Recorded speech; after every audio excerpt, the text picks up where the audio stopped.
For more on the security front, we welcome Aaron Cohen, Israeli Special Operations veteran and founder of Cherries, the Israeli counter-terrorism training for military and law enforcement. He joins us now from Los Angeles. Thank you so much for your time. So an elite Israeli unit was involved in a brazen security operation inside a hospital in Jenin in the West Bank this week, eliminating 3 terrorists. Footage is on our screen right now. Talk us through what we are looking at here. The soldiers are disguised as women and staff. It looks, frankly, like a scene from a Fauda movie. What insights can you share?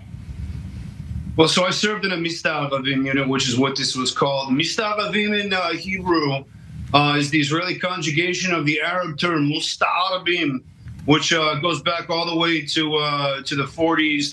The Jews from the Palmach, the Urgan, the Lehi, who came from Arab nations, who were exiled from those Arab nations, spoke Arabic, understood the culture, understood the mannerisms. Think of Aaron Cohen, our famous spy who was killed in Syria, spoke Arabic, able to infiltrate those areas, detected. So our late Prime Minister, as you know, Ehud Barak, in 1986, looked at the Entebbe raid and said, hey, we've got to take some of those pieces that we use where we were dressing up as Idi Amin's men, because we need to address the growing terrorism threat within the West Bank and within Gaza. And they created 2 units. One was Duvdevan, one was Shimshon, the other was Yamas from the Magab. And there's other elements to the Mossad and some of the other intelligence units who use Mista'Aravim units. And the concept is very simple. In Arabic, we say, which means we can get to every one of these terrorists. And that's what you're seeing in this raid. This was a joint operation between, I believe it was the Sheit Shalosh and the Hamas and the Shabak.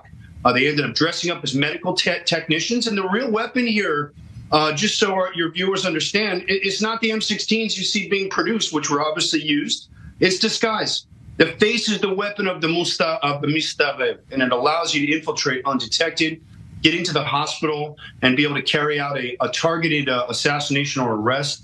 And in this case, it was in the hospital, and I think it sends a very strong psychological message to Hamas, who has a stronghold in Jenin and has for years.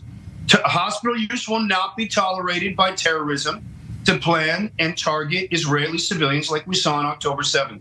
So this unit was created for psychological effect as much as it is for preventing future terrorist attacks. And unfortunately, the Gaza version of the unit, Shimshon, was disbanded in 1993 during the Oslo Accords, and Israel is paying a price for that now because we don't have a lot of intelligence. We're having to pick it up in real time. But Israel's a tough country and figuring it out very quickly. So it bears repeating that this hospital was being used as a safe house for the terror cell. Israel has taken great pains to uncover the use of civilian sites, including schools and hospitals in Gaza and elsewhere, with the exposure of terror tunnels and weapon storage sites. Given your counterterrorism background, are you surprised at the scale of the terror infrastructure that is being exposed these days? Well, it's a good question. I think everybody's surprised at the 300, 400 plus miles of terror infrastructure that's essentially the size of the New York City subway system underneath Gaza. It's a tragedy. You know, they could have used that money, turned Gaza into Singapore. But this is what happens when Israel even tries to give a nugget to a terror group who's just hell-bent on destroying the Jewish state. Unreasonable Jewish, anti-Semitic, Arab Muslim hate. There's no other way to put it. I was surprised at the scale. Your last guest you interviewed was also talking about the size of those tunnels. It's massive. It's going to take Israel time, like we say in Hebrew, lisrok et kol hachorot ve'lachnis et the kanim, and get the barrels into all those holes. And Israel's got to be careful now with the United States, because a lot of that psychological warfare from Hamas, that gaslighting, got all the way into the White House, unfortunately. So it slowed down the air campaign. But look, the Israeli military is really smart.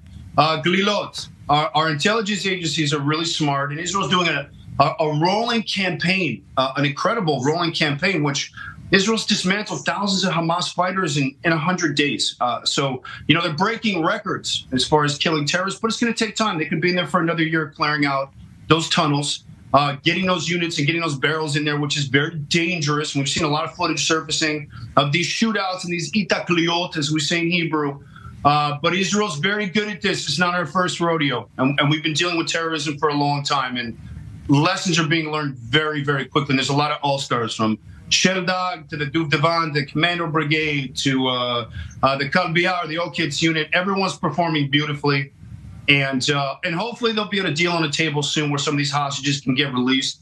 And I'm really, really hoping that Israel can pull off a magic trick with Seret Matkal and the Imam, so that if a deal can't be made with these hostages, I'm hoping that a magic trick can be pulled off and some of these hostages can be actually freed.